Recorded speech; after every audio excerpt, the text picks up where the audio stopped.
এছাড়াও বিভিন্ন দেশের মহাকাশ গবেষণা সংস্থা যেমন CNSD বা চায়না ন্যাশনাল স্পেস অ্যাডমিনিস্ট্রেশন, যেটি চীনের প্রতিষ্ঠাকাল 1993 সালের 22 এপ্রিল, আর national space agency of Ukraine, যেটি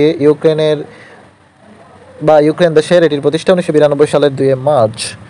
আন্তর্জাতিক মহাকাশ কেন্দ্র বা ইন্টারন্যাশনাল স্পেস স্টেশন পৃথিবীর নিম্নকক্ষে স্থাপিত একটি কৃত্রিম উপগ্রহ। এই যাবৎকালের সর্ববৃহৎ স্টেশন। 1998 সালের 20 নভেম্বর এটি উৎক্ষেপণ করা হয়।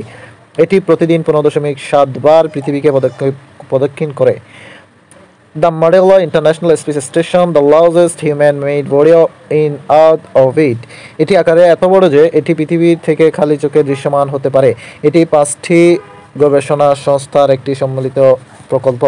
এই 5টি সংস্থা হচ্ছে নাসা, এসা, আরকেএ বা রাখা, জেইএ বা জাপান এরোস্পেস এক্সপ্লোরেশন এজেন্সি, আর সিএইচএ বা কানাডিয়ান স্পেস এজেন্সি। এখানে আরকেএ মানে রাশিয়ান ফেডারেল স্পেস এজেন্সি। সোউস 4 মহাকাশ গবেষণা কেন্দ্র বা স্পেস স্টেশন পৃথিবীর কক্ষপথে পাঠানো প্রথম পরীক্ষামূলক স্পেস স্টেশন। স্পেস শাটল বহুবার মহাকাশ জন্মচারীদের নিয়ে মহাকাশে যায় এবং ফিরে আসে। এর প্রধান সুবিধা হলো এটি বারবার ব্যবহার করা যায়। আটলান্টিস, এন্ডেভার, ডিসকভারি প্রভৃতি মার্কিন স্পেস শাটল। নাসার একটি বিধ্বস্ত স্পেস শাটল হচ্ছে কলম্বিয়া। রুশ স্পেস শাটল হলো সরুজ।